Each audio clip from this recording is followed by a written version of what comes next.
नमस्कार, मैं हूं रुकु और पिछली बार हमने बात की थी कि गीता और भागवत गीता में आखिर फर्क क्या है।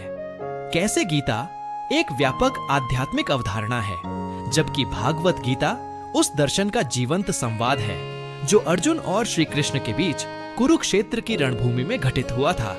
आज हम उसी यात्रा को आगे बढ़ाते हैं, समझते हैं कि भागवत गीता की दर्शन शास्त्रीय आत्मा क्या है, श्री कृष्ण वास्तव में अर्जुन को क्या सिखाना चाहते थे और यह शिक्षा केवल अर्जुन के लिए नहीं बल्कि संपूर्ण मानवता के लिए क्यों अमर है। देखिए, जब युद्ध की रणभूमि सजी थी, शंख बज चुके थे, गज और रथों की गर्जना से कुरुक्षेत्र गूंज रहा था, तब हर कोई अपने अपने पक्ष में तैयार था। धर्म और अधर्म की रेखा खिंच चुकी थी और ठीक उसी क्षण महावीर अर्जुन, वह योद्धा जिसने विराट रूप देखा था, जिसने अकेले इंद्र को पराजित किया था, जिसने ब्रह्मास्त्र का ज्ञान पाया था, वह अचानक अपने ही रथ में बैठकर कांपने लगा। उसके हाथ से गांडीव छूट गया, दृष्टि धुंधली हो गई और मन जैसे भारी पत्थर बन गया। यह दृश्य केवल एक योद्धा का नहीं बल्कि मनुष्य का प्रतीक है। वह मनुष्य जो तब तक अजेय रहता है जब तक संघर्ष बाहर होता है, लेकिन जैसे ही संघर्ष भीतर आता है वह टूट जाता है। अर्जुन का यह क्षण इतिहास का नहीं, मानव मनोविज्ञान का सबसे सजीव क्षण है। उसने कहा, न योत्स्य गोविंद, हे गोविंद, मैं युद्ध नहीं करूंगा। उसने हथियार रख दिए और यही क्षण दार्शनिक क्रांति का आरंभ बना, क्योंकि उसी पल श्री कृष्ण केवल सारथी नहीं रहे, वे गुरु बन गए, विश्वगुरु, आत्मगुरु, चेतना के मार्गदर्शक। श्री कृष्ण अर्जुन को डांटते नहीं, वे उसकी मनःस्थिति को समझते हैं।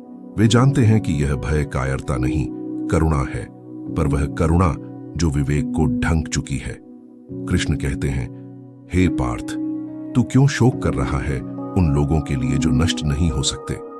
यह वाक्य एक तीर की तरह अर्जुन के भ्रम को भेदता है। वे आगे कहते हैं, न त्वे वाहम जातु नासन, न त्वम ने में जनाधिपा। न मैं कभी न था, न तुम, न ये राजा। यहां से दर्शन आरंभ होता है, अस्तित्व का बोध, आत्मा की सनातनता और उस चेतना का ज्ञान जो शरीर से परे है। श्री कृष्ण बताते हैं कि आत्मा अमर है, शरीर अस्थाई।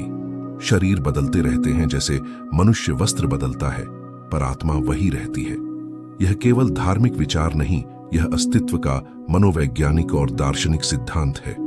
आज आधुनिक मनोविज्ञान कहता है कि मनुष्य का सबसे बड़ा भय अस्तित्व के खोने का डर है, और श्री कृष्ण उस भय की जड़ पर प्रहार करते हैं। वे कहते हैं, जो मर ही नहीं सकता उसके लिए तू क्यों रो रहा है। यह संदेश उस समय के युद्ध से कहीं आगे जाता है। यह हर युग, हर मनुष्य के लिए उतना ही प्रासंगिक है। अब प्रश्न यह उठता है, वही अर्जुन जिसने विराट रूप देखा, जिसने भीष्म और द्रोण जैसे योद्धाओं का सम्मान करते हुए भी न्याय के लिए अस्त्र उठाए, वही अब क्यों पीछे हट गया। इसका उत्तर दर्शन में नहीं, मनोविज्ञान में छिपा है। महाभारत का युद्ध केवल राजसत्ता का नहीं था, वह धर्म का युद्ध था। लेकिन जब धर्म की रक्षा के लिए उसे अपने ही गुरु और परिजनों के विरुद्ध खड़ा होना पड़ा, तब उसका मन द्वंद्व में पड़ गया। उसके भीतर कर्तव्य और करुणा का टकराव हुआ। एक ओर धर्म कहता था, अन्याय के विरुद्ध खड़े हो, दूसरी ओर भावना कहती थी, ये मेरे अपने हैं। यही द्वंद्व अर्जुन संकट कहलाता है, और यही द्वंद्व हर मनुष्य के भीतर कभी न कभी जन्म लेता है, जब सही और सुविधाजनक के बीच चुनाव करना पड़ता है। श्री कृष्ण इस मनोवैज्ञानिक स्थिति को समझते हुए अर्जुन को केवल तर्क नहीं देते, अनुभूति देते हैं। वे कहते हैं, जो व्यक्ति कर्म को केवल अपने लाभ के लिए करता है वह बंधता है, लेकिन जो कर्म को ईश्वर के प्रति अर्पण के रूप में करता है वह मुक्त होता है। यहां से गीता का कर्मयोग जन्म लेता है। गीता कहती है, कर्मण्येवाधिकारस्ते मां फलेषु कदाचन। तेरा अधिकार केवल कर्म पर है, फल पर नहीं। यह विचार सुनने में सरल लगता है, परंतु यह मानव जीवन की सबसे गहरी सच्चाई है, क्योंकि हम सब किसी न किसी फल की अपेक्षा से कर्म करते हैं। फल ही हमारा सुख दुहक निर्धारित करता है। लेकिन श्री कृष्ण कहते हैं, जो फल से मुक्त है वही सच्चा कर्मयोगी है। यहां दर्शन शास्त्र का एक नया आयाम खुलता है। गीता केवल कर्म का सिद्धांत नहीं सिखाती, बल्कि कर्म की चेतना को बदलती है। वह कहती है, कर्म करो परंतु अहंकार के बिना, कर्म करो परंतु आसक्ति के बिना, कर्म करो क्योंकि कर्म ही तुम्हारा धर्म है। यहां धर्म का अर्थ धार्मिकता नहीं बल्कि स्वाभाविक कर्तव्य है। अर्जुन का धर्म युद्ध करना था, एक शिक्षक का धर्म ज्ञान देना है, एक किसान का धर्म भूमि जोतना है, यही कर्मयोग है।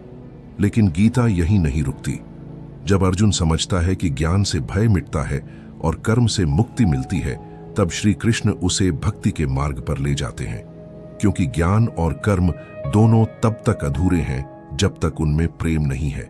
यह प्रेम किसी व्यक्ति के प्रति नहीं बल्कि अस्तित्व के प्रति समर्पण है, और यही भावना श्रीमद् भागवत में अपने चरम रूप में दिखाई देती है। भागवत गीता और श्रीमद् भागवत एक ही नदी की दो धाराएं हैं। गीता में कृष्ण गुरु हैं, वे समझाते हैं, दिशा दिखाते हैं, दर्शन कराते हैं। लेकिन भागवत में वही कृष्ण ईश्वर हैं, वे लीला करते हैं, गोपियों से प्रेम करते हैं, राधा में परम सत्य का अनुभव करवाते हैं। गीता हमें बताती है कि सत्य क्या है, भागवत हमें सिखाती है कि सत्य से प्रेम कैसे किया जाए। गीता में बुद्धि है, भागवत में भक्ति है। गीता में मार्ग है, भागवत में मंजिल। गीता का कृष्ण कहता है तू कर, भागवत का कृष्ण कहता है तू बस मुझे याद कर। गीता कहती है कर्तव्य करो, भागवत कहती है कर्तव्य को प्रेम बना दो। और यही कारण है कि भागवत को भक्ति दर्शन का महामार्ग कहा गया है। वहां ईश्वर दर्शन नहीं, अनुभव बन जाता है। गीता में अर्जुन के भीतर का संशय मिटता है और भागवत में मनुष्य के भीतर का अहंकार गल जाता है। अब यदि हम इसे दर्शन शास्त्र की दृष्टि से देखें तो गीता सांख्य, योग और वेदांत तीनों दर्शनों का समन्वय है। सांख्य कहता है आत्मा और प्रकृति अलग है, योग कहता है उनका संतुलन ही मोक्ष है, वेदांत कहता है आत्मा ही ब्रह्म है, और श्री कृष्ण कहते हैं जो सब में मुझे देखता है और मुझ में सबको, वही सच्चा योगी है। यहां से दर्शन अपनी चरम सीमा को छू लेता है, अद्वैत का दर्शन, जहां द्वैत समाप्त हो जाता है और केवल एकत्व रह जाता है। अर्जुन जब अंत में कहता है नष्टो मोह स्मृतिर्लब्धा, मेरा मोह नष्ट हो गया, मेरी स्मृति लौट आई, तो यह केवल एक संवाद नहीं बल्कि मानव चेतना की मुक्ति है। यही वह क्षण है जब अर्जुन पुनः गांडीव उठाता है, न क्रोध में न प्रतिशोध में बल्कि धर्म के लिए। वह समझ चुका है कि युद्ध केवल अस्त्रों से नहीं जीता जाता बल्कि आत्मा की स्पष्टता से। यह स्पष्टता गीता का मूल संदेश है कि जीवन का अर्थ विजय नहीं बल्कि संतुलन है। श्रीमद् भागवत इसी संतुलन का उत्सव है। वहां युद्ध नहीं, प्रेम है, वहां नीति नहीं, लीला है, वहां गुरु नहीं, गोविंद है। भागवत कहती है सच्चा धर्म वही है जहां छल नहीं, ईर्ष्या नहीं, केवल भक्ति है। वह मनुष्य को दार्शनिक नहीं, प्रेममय प्राणी बनाती है। गीता जहां बुद्धि से मोक्ष देती है, भागवत हृदय से। दोनों मिलकर भारतीय दर्शन की वह महान त्रिवेणी रचते हैं, ज्ञान, कर्म, भक्ति। श्री कृष्ण का संदेश कालातीत है। वह केवल युद्ध भूमि के लिए नहीं, जीवन के लिए है। हर व्यक्ति अपने भीतर किसी न किसी कुरुक्षेत्र में खड़ा है, जहां मोह है, भय है, भ्रम है। गीता हमें सिखाती है कि जो अपने कर्म को पहचान लेता है, जो परिणाम से मुक्त होकर धर्म के लिए खड़ा होता है, वही सच्चा योगी है। और जब वह अपने कर्म को ईश्वर के प्रति समर्पित कर देता है, वही सच्चा भक्त बनता है। कृष्ण कहते हैं जो हुआ अच्छा हुआ, जो हो रहा है अच्छा हो रहा है, जो होगा वह भी अच्छा ही होगा।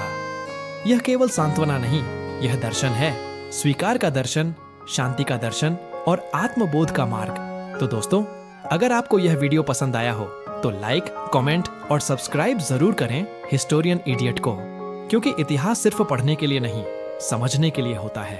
और जब हम गीता जैसे ग्रंथों को केवल धार्मिक दृष्टि से नहीं बल्कि मानवीय दृष्टि से पढ़ते हैं, तभी हम समझते हैं कि ईश्वर बाहर नहीं, हमारे भीतर ही बोल रहा है।